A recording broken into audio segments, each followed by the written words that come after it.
آپ فرما دیجئے کہ اگر سارے سمندر جو ہے نا ان کو اکٹھے کر لیا جائے اور لکھا جائے تو فرمایا اللہ کے کلمات ختم نہیں ہو سکتے. اور پھر فرمایا وَلَوْ جِئْنَا بِمِثْلِهِ مَدَدًا، فرمایا اس کی مثل ایک اور سمندر لایا جائے پھر لکھا جائے تو فرمایا پھر بھی نہیں ختم ہو سکتے. سورہ لقمان میں فرمایا کہ وَلَوْ أَنَّمَا فِي الْأَرْضِ، فرمایا اگر ساری زمین میں من شجرۃ الاقلام جتنے درخت ہیں ان کو کلمے بنا دیا جائے والبحر یمدہ، پھر فرمایا کہ جو سارے سمندر ہیں 7 سمندر جو ہیں فرمایا جی اللہ کے کلمات لکھنے شروع کر دیں، فرمایا کلمے ختم ہو جائیں سمندر ختم ہو جائے لیکن اللہ کے کلمات ختم نہیں ہو سکتے. اللہ کے کلمات ختم نہیں ہو سکتے.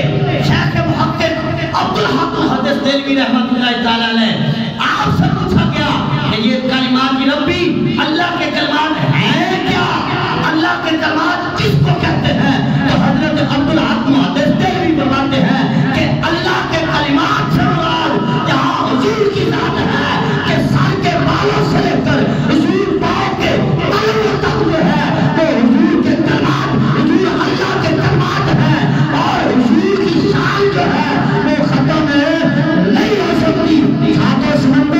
ساتوں سمندروں کا پانی جو ہے ان کو لیا جائے ساری مخلوق لکھنے لگ جائے. عبدالحق محدث دہلوی فرماتے ہیں کہ مخلوق ختم ہو جائے پانی ختم ہو سکتا ہے لیکن حضور کی شان ختم نہیں ہو سکتی. حضور کی شان ہے ختم نہیں ہو سکتی. لا يمكن الثناء كما كان حقه بعد لا يمكن الثناء كما كان حقه بعد ان خدا بزرگ تو ہی قصہ مختصر حضور کی شان بیان کرتے کرتے کوئی یہ نہیں کہہ سکتا کہ حق ادا کر دیا. وہ غالب نے کہا تھا کہ جان اسی کی دی ہوئی اسی کو دی، اب تو یہ تھا کہ حق ادا نہ ہو سکا. اب تو یہ تھا کہ حق ادا نہ ہو سکا. حضور کی شان بیان ہے کوئی نہیں کر سکتا. اعلیٰ حضرت نے فرمایا سرور کہوں کہ مالک کو مولا کہوں تجھے باغ خلیل کا گلے زیبا کہوں تجھے تیرے بے بس اے بے گناہوں سے ہے بری حیران ہوں میرے شاہ میں کیا کہوں تجھے، حیران ہوں میرے شاہ میں کیا کہوں تجھے. لیکن رضا نے ختم سخن اس پہ کر دیا، لیکن رضا نے ختم سخن اس پہ کر دیا کہ خالق کا بندہ اور خرج کا آقا کہوں تجھے. یہ حضور کی شان ہے کہ بیان کرتے کرتے کوئی یہ نہیں کر سکتا کہ اب یہاں حضور کی شان ختم ہوئی. نا حضور کی آمد نہیں ہوئی تھی، ذکر اس وقت بھی حضور کا تھا. حضرت آدم علیہ السلام کا دور تھا لیکن ذکر حضور کا تھا. حضرت عیسیٰ علیہ السلام کا دور تھا لیکن ذکر حضور کا تھا. حضرت نوح علیہ السلام کا ذکر دور تھا لیکن ذکر حضور کا تھا. حضرت سلیمان علیہ السلام کا دور تھا لیکن ذکر حضور کا تھا. جتنے نبی آئے وہ اپنے امتوں کو بتاتے رہے کہ کلمہ ہمارا پڑھنا ہے لیکن اگر وہ آ جائے پھر ہمارا نہیں پڑھنا ضرور کہیں پڑھنا ہے. یہ نبی بتاتے رہے کہ کلمہ ہمارا پڑھنا ہے لیکن اس وقت تک پڑھنا ہے جب تک وہ نہیں آیا. جب تک وہ نہیں آئے تب تک پڑھنا ہے اور جب وہ آ جائیں تو پھر ہمارا نہیں اور کا پڑھا جائے گا.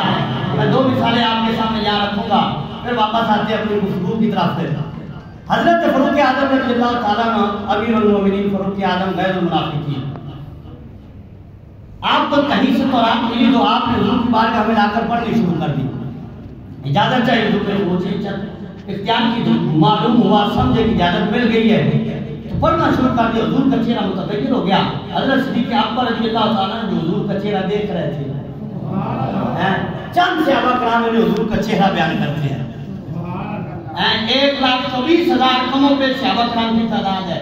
بعد میں 40,000 کی 1,40,000 بیان کی ہے لیکن ان میں چند صحابہ کرام ہیں جو حضور کے چہرے کا حسن بیان کرتے ہیں کیونکہ کسی میں تاب ہی نہیں تھی. हाँ जी, आगे चल के फिर मैं ये मौजू भी आप छेड़ना चाहूँगा अगर बात ज़्यादा लंबी ना हो। हाँ जी, तो अल्लाह के ग्रामी में अर्ज कर रहा था हजरत सिद्दीक़ अकबर ने हजरत फ़ारूक आज़म को हाथ लगाया, देख तो सही हुजूर का चेहरा।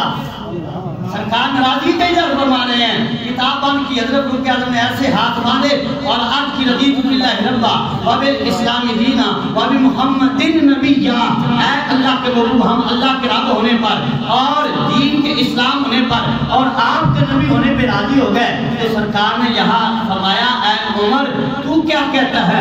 फरमाया अगर आज के दौर में हजरत मूसा अलैहिस्सलाम होते तो फरमाया वो भी अपना कलमा ना पढ़ा करते, वो भी मैं मोहम्मद का कलमा पढ़ा करते। सुभान अल्लाह की जरा, मैं देख रहा हूँ आपके चेहरे बड़े खुश हो रहे हैं। हाँ जी, अच्छा मैं एक आपको बात बता दूं, बात पते की वैसे जिस बंदे की पूरी तवज्जो होती है ना, सुन रहा होता है पूरी तवज्जो से, चाहे हजारों बंदे बैठे हो ना, बयान करने वाला उसकी तरफ तवज्जो करता है जो तवज्जो से सुन रहा होता है। ये पता लग जाता है कौन तवज्जो से सुन रहा है। हाँ जी, और मैं देख रहा हूँ आप सारे तवज्जो से सुन रहे हैं। हाँ जी, तो सरकार ने क्या फरमाया? फरमाया अगर मूसा अलैहिस्सलाम होते तो मेरा कलमा पढ़ते।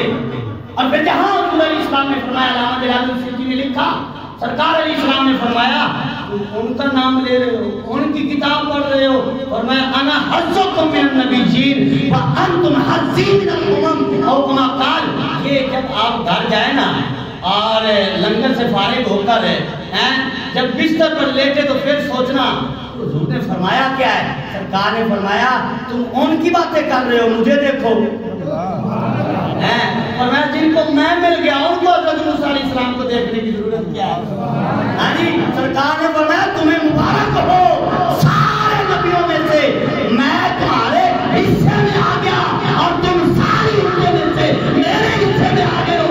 और जब फरमाया तुम मेरे हिस्से में आ गए हो तो फिर इधर उधर देखने की क्या जरूरत है? क्या अल्लाह ने मुझे शामिल थोड़ी दी है? पर मैं अब इधर उधर देखने की जरूरत नहीं है।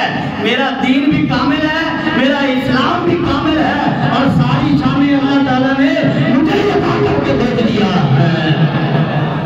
मुझे देखो। और फिर फरमाया तुम्हें मुबारक हो, मैं तुम्हारे हिस्से में आ गया हूँ और तुम मेरे हिस्से में आ गए हो। हाँ जी, और फिर यहाँ एक मैं जुमला कहना चाहूँगा, जब मैं हदीस बयान करता हूँ तो मैं ये कहता होता हूँ अगर किसी को छोटे ये पाँव पीछे कर काबे की तरफ मेरे बंदे, अगर किसी को MP है, MNA ऐसे हैं सारे हुजूर के गुलाम, अगर हो तो सारे हुजूर के गुलाम है, MP हो, MNA हो, कोई हो, है तो हुजूर के गुलाम। लेकिन मैं बात समझाने के लिए कह रहा हूँ, किसी का MP है या MNA कह दे मेरा तू मेरा है। हाँ जी, ये समझाने के लिए मैंने कहा है MP क्या दे क्या तू मेरा है। तो वो मोहल्ले में किसी को रहने नहीं देता सुकून से, स्टेटस बताता है। और तुझे पता नहीं मैं फलां का बंदा हूँ, और तुझे पता नहीं फलां का है, मैं फलां के पास मेरा रहता है, मेरा फलां से ताल्लुक है। जगह जगह पे बताता है और मैं फलां के पास बैठता हूँ और मैं फलां के पास बैठता हूँ, मेरा फलां स्टेटस है। कुर्बान जाए हमारा भी कोई स्टेटस है। हाँ जी, हमारा भी कोई स्टेटस है और हमारा भी कोई तारुफ है। और ये याद रखें, ये तारुफ हमारा क़यामत के दिन भी हमारा तारुफ यही होगा। हमारा तारुफ क़यामत के दिन भी यही होगा। क्या तारुफ होगा? पीछे खड़े होंगे तो कौन है? उनका गुलाम है। कौन है पीछे खड़ा? कौन है? दूर का गुलाम। बताइए ना, पीछे क्यों खड़ा? फिर जा पीछे क्यों खड़ा? फिर आगे जा, क्योंकि हुजूर के गुलाम पीछे खड़े नहीं होंगे, आगे खड़े होंगे। ये तारुफ है हमारा। सरकार फरमाते तुम मेरे हो। यार इस जुमले में लज्जत देखे कितनी है यार, जिनको हुजूर फरमाया तुम मेरे हो। अच्छा, इस जुमले पे वजह जाने को दिल करता है, वजह करने को दिल करता है कि हुजूर फरमाते तुम मेरे हो। और फिर कुर्बान जाए जब सरकार ने यहाँ फरमा दिया तुम मेरे हो, तो क़यामत के दिन छोड़ेंगे? क़यामत के दिन छोड़ेंगे जब सरकार ने फरमा दिया तुम मेरे हो। और क्या भी हुजूर के कब्र में भी چکے، اور جو حضور کا ہوتا ہے وہ جہنم میں جا ہی نہیں سکتا۔ جو حضور کا ہو جائے، جو حضور کا ہو جائے۔ اچھا یار اس بات پہ ہم ملاد منائے تو اور کیا کریں؟ وہ تو کہتا ہے یہ ربیع الاول میں، ہمارا تو دل کرتا ہے سارا سال ہی حضور کا